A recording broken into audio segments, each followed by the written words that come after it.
ಈ ಪ್ರಕರಣದಲ್ಲಿ ನಟ ದರ್ಶನ್ ಅವರು ಭಾಗಿಯಾಗಿದ್ದಾರೆ ಅನ್ನೋದು ಸಾಕ್ಷ್ಯಾಧಾರಗಳಿಂದ ಕಂಡು ಬಂದಿದೆ ಅಂತ ಪೊಲೀಸರು ರಿಮಾಂಡ್ ಕಾಪಿನಲ್ಲಿ ನಮೂದನೆ ಮಾಡಿದ್ದಾರೆ. ಆತರ ಮೊಬೈಲ್ನಲ್ಲಿ ಒಂದಷ್ಟು ಸಾಕ್ಷಿಗಳು ಸಿಕ್ಕಿವೆ. ಆ ಸಾಕ್ಷಿಗಳು ಈ ಕೊಲೆಗೆ ಪೂರಕವಾಗಿವೆ. ಈ ರಿಮಾಂಡ್ ಕಾಪಿಯಲ್ಲಿ ಪೊಲೀಸರು ಬರೆದಿರುವುದನ್ನ ನೋಡಿದಾಗ ಕೊಲೆಗೆ ಸಂಚನ್ನ ರೂಪಿಸಿದ್ದು ಪವಿತ್ರ ಗೌಡ ಅನ್ನೋದು ಸ್ಪಷ್ಟವಾಗಿ ಪೊಲೀಸರು ತಮ್ಮ ತನಿಖೆಯಿಂದ ಬಹಿರಂಗಪಡಿಸಿದ್ದಾರೆ. ನಟ ದರ್ಶನ್ ಹಾಗೂ ಇತರೆ ಆರೋಪಿಗಳಿಗೆ ಈ ಕೊಲೆ ಮಾಡೋದಕ್ಕೆ ಪ್ರಚೋದನೆಯನ್ನ ನೀಡಿದ್ದೇ ಪವಿತ್ರ ಗೌಡ. ಎಲ್ರಿಗೂ ನಮಸ್ಕಾರ. ನೀವು ನೋಡ್ತಾ ಇದ್ದೀರಾ ಸ್ಪೀಡ್ ಪ್ಲೇಸ್ ಕರ್ನಾಟಕ. ನಾನು ನಿಮ್ಮ ಮಂಜು ಗೌಡ. ನಟ ದರ್ಶನ್ ಅವರ ಪ್ರಕರಣಕ್ಕೆ ಸಂಬಂಧಪಟ್ಟಂತೆ ಈಗ ಆಲ್ರೆಡಿ ಸಾಕಷ್ಟು ಅಪ್ಡೇಟ್ಗಳು ಹೊರಬಿದ್ದಿದೆ. ಆದರೆ ಪೊಲೀಸ್ ರಿಮೈಂಡ್ ಕಾಪಿಯ ಪ್ರಕಾರ, ಯಾಕಂತಂದರೆ ಅದಕ್ಕಿಂತ ಮುಂಚೆ ಮಾಧ್ಯಮಗಳಾಗಲಿ ಸೋಷಿಯಲ್ ಮೀಡಿಯಾದಲ್ಲಾಗಲಿ ಒಂದಷ್ಟು ಊಹಾಪೋಹದ ಸುದ್ದಿಗಳು ಬರ್ತಾ ಇತ್ತು. ಪೊಲೀಸರು ಕೊಡುವ ಇನ್ಫಾರ್ಮೇಷನನ್ನು ಪೊಲೀಸರೇ ಕೊಟ್ಟಿದ್ದರೂ ಸಹ, ಬಲ್ಲ ಮೂಲಗಳಿಂದ ಬಂದಿದ್ದ ಮಾಹಿತಿ ಆಗಿದ್ದರೂ ಸಹ ಅದನ್ನು ಪ್ರಕಟಿಸುವ ಹಾಗೆ ಇರಲಿಲ್ಲ. ಯಾಕೆ ಅಂತಂದರೆ ನಟ ದರ್ಶನ್ ಅವರ ಪತ್ನಿ ವಿಜಯಲಕ್ಷ್ಮಿ ದರ್ಶನ್ ಆ ಕುರಿತಾಗಿ ಕೋರ್ಟ್ನಿಂದ ಸ್ಟೇ ಅನ್ನು ತಂದು ಅಧಿಕೃತವಾದ ಸುದ್ದಿಗಳನ್ನು ಮಾತ್ರ ಪ್ರಕಟ ಮಾಡಬೇಕು ಅಂತ ಹೇಳಿದರು.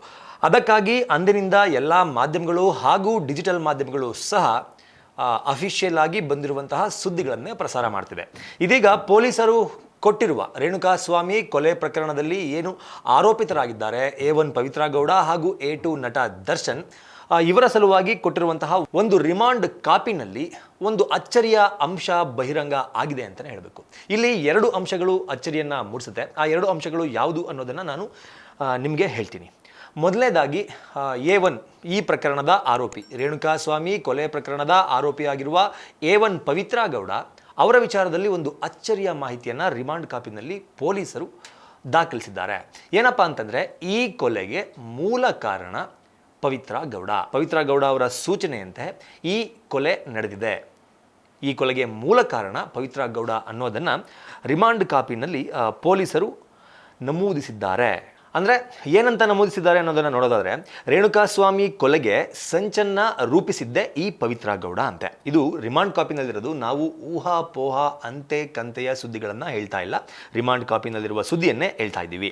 ರೇಣುಕಾಸ್ವಾಮಿ ಕೊಲೆ ಪ್ರಕರಣದ ಪ್ರಮುಖ ಸಂಚುಕೋರರಾಗಿದ್ದಾರೆ A1 ಆರೋಪಿ ಪವಿತ್ರ ಗೌಡ. ನಟ ದರ್ಶನ್ ಹಾಗೂ ಇತರೆ ಆರೋಪಿಗಳಿಗೆ ಈ ಕೊಲೆ ಮಾಡೋದಕ್ಕೆ ಪ್ರಚೋದನೆಯನ್ನ ನೀಡಿದ್ದೇ ಪವಿತ್ರ ಗೌಡ ಅನ್ನೋದನ್ನ ಪೊಲೀಸರು ತಮ್ಮ ತನಿಖೆಯ ಮೂಲಕ ಹೇಳಿಕೆಯನ್ನ ದಾಖಲು ಮಾಡಿಸಿಕೊಂಡು ತನಿಖೆಯ ಮೂಲಕ ಪತ್ತೆ ಹಚ್ಚಿ ರಿಮಾಂಡ್ ಕಾಪಿನಲ್ಲಿ ನಮೂದಿಸಿದ್ದಾರೆ. ಅದರಲ್ಲೂ ಕಳೆದ ಬಾರಿ ಕೋರ್ಟ್ಗೆ ಆರೋಪಿಗಳನ್ನ, ಈ ರೇಣುಕಾಸ್ವಾಮಿ ಕೊಲೆ ಪ್ರಕರಣಕ್ಕೆ ಸಂಬಂಧಪಟ್ಟಂತಹ ಎಲ್ಲ ಆರೋಪಿಗಳನ್ನ ಕೋರ್ಟ್ಗೆ ಹಾಜರು ಮಾಡಿದಾಗ ಅವರನ್ನೆಲ್ಲ ಅವತ್ತೇ ಪರಪ್ಪನ ಅಗ್ರಹಾರ ಜೈಲಿಗೆ ಕಳಿಸ್ಕೊಡಲಾಗುತ್ತೆ. ಪೊಲೀಸರು ಯಾವುದೇ ಕಾರಣಕ್ಕೂ ಮತ್ತೆ ಅವರ ಕಸ್ಟಡಿಗೆ ಕೇಳಲ್ಲ ಅಂತ ಎಲ್ಲರೂ ಕೂಡ ಅಂದ್ಕೊಂಡಿದ್ರು. ಆದರೆ ಪೊಲೀಸರು 10 ಆರೋಪಿಗಳನ್ನ ಜೈಲಿಗೆ ಕಳುಹಿಸಿ ಇನ್ನು ಮಿಕ್ಕ 4 ಆರೋಪಿಗಳನ್ನ ಕಸ್ಟಡಿಗೆ ಕೊಡುವಂತೆ ಕೇಳಿದರು. ಯಾರ್ಯಾರು ಆ ಆರೋಪಿಗಳು ಅನ್ನೋದನ್ನು ನೋಡೋದಾದರೆ, A2 ಈ ಪ್ರಕರಣದಲ್ಲಿ A2 ಆರೋಪಿಯಾಗಿರುವ ನಟ ದರ್ಶನ್ ಹಾಗೂ ಪ್ರದೂಷ್ ಹಾಗೂ ವಿನಯ್ ಹಾಗೂ ಧನರಾಜ್ ಅಲಿಯಾಸ್ ರಾಜು, ಈ 4 ಜನರನ್ನ ತನಿಖೆಗೆ ಇವರಿನ್ನೂ ತನಿಖೆಗೆ ಸಹಕರಿಸ್ತಾ ಇಲ್ಲ. ಇವರಿಂದ ಸಾಕಷ್ಟು ಮಾಹಿತಿಗಳನ್ನು ಪಡೆದುಕೊಳ್ಳೋದು ಬಾಕಿ ಇದೆ. ಹಾಗಾಗಿ ಈ ಮಿಕ್ಕ ಆರೋಪಿಗಳನ್ನೆಲ್ಲ ಜುಡಿಷಿಯಲ್ ಕಸ್ಟಡಿಗೆ ಕಳಿಸೋದಕ್ಕೆ ನಮ್ಮದು ಯಾವುದೇ ಅಭ್ಯಂತರ ಇಲ್ಲ. ಆದರೆ ಈ 4 ಜನ ಆರೋಪಿಗಳನ್ನು ಪುನಃ ಪೊಲೀಸ್ ಕಸ್ಟಡಿಗೆ ಕೊಡಬೇಕು ಅಂತ ಪೊಲೀಸರು ಕೇಳ್ಕೊಂಡಿದ್ರು. ಅದಕ್ಕೆ ನ್ಯಾಯಾಲಯ ಕೂಡ ಒಪ್ಪಿ 2 ದಿನಗಳ ಕಾಲ ಪೊಲೀಸ್ ಕಸ್ಟಡಿಗೆ ನೀಡಿತ್ತು. ಆ ಪೊಲೀಸ್ ಕಸ್ಟಡಿ ಇವತ್ತು ಅಂತ್ಯ ಆಗ್ತಿದೆ. ಇನ್ನೇನು ಇವತ್ತು ಮಧ್ಯಾಹ್ನದ ವೇಳೆಗೆ ಅವರನ್ನು ಮತ್ತೆ ಕೋರ್ಟ್ಗೆ ಹಾಜರುಪಡಿಸಿ ನಂತರ ಜುಡಿಷಿಯಲ್ ಕಸ್ಟಡಿಗೆ ನೀಡುವ ಎಲ್ಲ ಸಾಧ್ಯತೆ ಇದೆ. ಆದರೆ ಈ 4 ಜನ ಆರೋಪಿಗಳನ್ನು ಪೊಲೀಸರು ಕಸ್ಟಡಿಗೆ ಪಡೆದುಕೊಂಡಾಗ ಒಂದಷ್ಟು ಅನುಮಾನಗಳು ಮೂಡಿತ್ತು. ಇನ್ನೂ ಯಾವೆಲ್ಲ ವಿಚಾರಣೆ ಬಾಕಿ ಉಳಿದಿದೆ, ಇನ್ನು ಯಾವೆಲ್ಲ ಸಾಕ್ಷಿಗಳನ್ನು ವಶಪಡಿಸಿಕೊಳ್ಳುವ ನಿಟ್ಟಿನಲ್ಲಿ ವಿಚಾರಣೆ ನಡೆಯುತ್ತೆ ಅಂತ ಎಲ್ಲರೂ ಕೂಡ ಯೋಚನೆ ಮಾಡ್ತಿದ್ರು. ಅದಕ್ಕೆ ಉತ್ತರ ಸಿಕ್ಕಂತಾಗಿದೆ. ಯಾಕಂತಂದ್ರೆ ಈ ಪ್ರಕರಣದಲ್ಲಿ ಧನರಾಜ್ ಅಲಿಯಾಸ್ ರಾಜು ಅಂತ ಏನು ಹೇಳಲಾಗ್ತಾ ಇದೆ, ಪೊಲೀಸ್ ಕಸ್ಟಡಿಗೆ ಆತನನ್ನು ಕೂಡ ತೆಗೆದುಕೊಂಡಿದ್ದಾರೆ. ಆತರ ಮೊಬೈಲ್ನಲ್ಲಿ ಒಂದಷ್ಟು ಸಾಕ್ಷಿಗಳು ಸಿಕ್ಕಿವೆ. ಆ ಸಾಕ್ಷಿಗಳು ಈ ಕೊಲೆಗೆ ಪೂರಕವಾಗಿವೆ. ಅಂದ್ರೆ ರೇಣುಕಾಸ್ವಾಮಿ ಕೊಲೆ ಪ್ರಕರಣಕ್ಕೆ ಪವಿತ್ರ ಗೌಡ ಏನು ಸಂಚನ್ನ ರೂಪಿಸಿದ್ದು ಅವರೇ ಅಂತ ಪೊಲೀಸ್ ರಿಮಾಂಡ್ ಕಾಪಿನಲ್ಲಿ ಹೇಳಲಾಗ್ತಾ ಇದೆ. ಅದಕ್ಕೆ ಪೂರಕವಾದಂತಹ ಒಂದಷ್ಟು ಸಾಕ್ಷಿಗಳು ಮೊಬೈಲ್ನಲ್ಲಿ ಸಿಕ್ಕಿದೆ. ಅದೇ ಕಾರಣಕ್ಕೆ ಅವರನ್ನ ಮತ್ತೆ ಪೊಲೀಸ್ ಕಸ್ಟಡಿಗೆ ತೆಗೆದುಕೊಂಡು ವಿಚಾರಣೆಯನ್ನ ನಡೆಸಿದ್ದಾರೆ ಪೊಲೀಸರು ಅನ್ನೋದು ಇದರಿಂದ ಗೊತ್ತಾಗಿದೆ. ಇನ್ನು A2 ಆರೋಪಿ ಅಂದ್ರೆ ನಟ ದರ್ಶನ್ ಅವರು ಈ ಪ್ರಕರಣದಲ್ಲಿ ಯಾವ ರೀತಿಯ ಪಾತ್ರವನ್ನ ವಹಿಸಿದ್ದಾರೆ ಅನ್ನೋದನ್ನ ಕೂಡ ಪೊಲೀಸರು ಈ ರಿಮಾಂಡ್ ಕಾಪಿನಲ್ಲಿ ನಮೂದಿಸಿದ್ದಾರೆ. ತನ್ನ ಹಣ ಮತ್ತು ಇತರೆ ಆರೋಪಿಗಳನ್ನ ಒಳಗೊಂಡ ತನ್ನ ಅಭಿಮಾನಿ ಬಳಗವನ್ನ ಬಳಸಿಕೊಂಡು ಕೃತ್ಯದಲ್ಲಿ ಭಾಗಿಯಾಗಿಸಿ ನೆಲದ ಕಾನೂನನ್ನ ದುರುಪಯೋಗ ಪಡಿಸಿಕೊಂಡಿರುವುದು ಸಾಕ್ಷ್ಯಾಧಾರಗಳಿಂದ ಕಂಡುಬಂದಿದೆ. ಇದನ್ನ ಕೂಡ ರಿಮಾಂಡ್ ಕಾಪಿನಲ್ಲಿ ಪೊಲೀಸರು ನಮೂದಿಸಿದ್ದಾರೆ. ಅಂದ್ರೆ ದರ್ಶನ್ ರವರು ನೇರವಾಗಿ ಕೊಲೆ ಪ್ರಕರಣದಲ್ಲಿ ಭಾಗಿಯಾಗಿಲ್ಲ.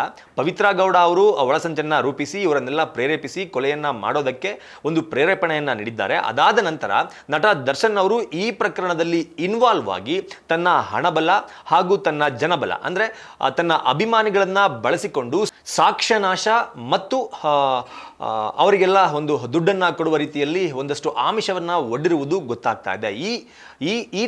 ಈ ಪ್ರಕರಣದಲ್ಲಿ ನಟ ದರ್ಶನ್ ಅವರು ಭಾಗಿಯಾಗಿದ್ದಾರೆ ಅನ್ನೋದು ಸಾಕ್ಷ್ಯಾಧಾರಗಳಿಂದ ಕಂಡು ಬಂದಿದೆ ಅಂತ ಪೊಲೀಸರು ರಿಮಾಂಡ್ ಕಾಪಿನಲ್ಲಿ ನಮೂದನೆ ಮಾಡಿದ್ದಾರೆ. ಇದಿಷ್ಟು ಇತ್ತೀಚೆಗೆ ಬಂದಂತಹ ಅಂದರೆ ಪೊಲೀಸರು ಕೊಟ್ಟಿರುವಂತಹ ರಿಮಾಂಡ್ ಕಾಪಿಯಲ್ಲಿ ಇರುವಂತಹ ಒಂದಷ್ಟು ವರದಿಗಳು. ಒಟ್ಟಾರೆ ಈ ವರದಿಗಳನ್ನು ನೋಡಿದಾಗ, ಈ ರಿಮಾಂಡ್ ಕಾಪಿಯಲ್ಲಿ ಪೊಲೀಸರು ಬರೆದಿರುವುದನ್ನು ನೋಡಿದಾಗ ಕೊಲೆಗೆ ಸಂಚನ್ನ ರೂಪಿಸಿದ್ದು ಪವಿತ್ರ ಗೌಡ ಅನ್ನೋದು ಸ್ಪಷ್ಟವಾಗಿ ಪೊಲೀಸರು ತಮ್ಮ ತನಿಖೆಯಿಂದ ಬಹಿರಂಗಪಡಿಸಿದ್ದಾರೆ ಅಂತ ಹೇಳಬೇಕು. ಇದನ್ನು ನೋಡ್ತಾ ಇದ್ದಾರೆ, ನಿಮ್ಗೆ ಅನಿಸುತ್ತೆ ಅದನ್ನು ಕಮೆಂಟ್ ಬಾಕ್ಸ್ ಮೂಲಕ ತಿಳಿಸಿ ಅಂತ ಕೇಳ್ಕೊತಾ ಈ ವಿಡಿಯೋನ ಮುಗಿಸ್ತಾ ಇದ್ದೀನಿ. ನಮಸ್ಕಾರ. Beat plus Karnataka.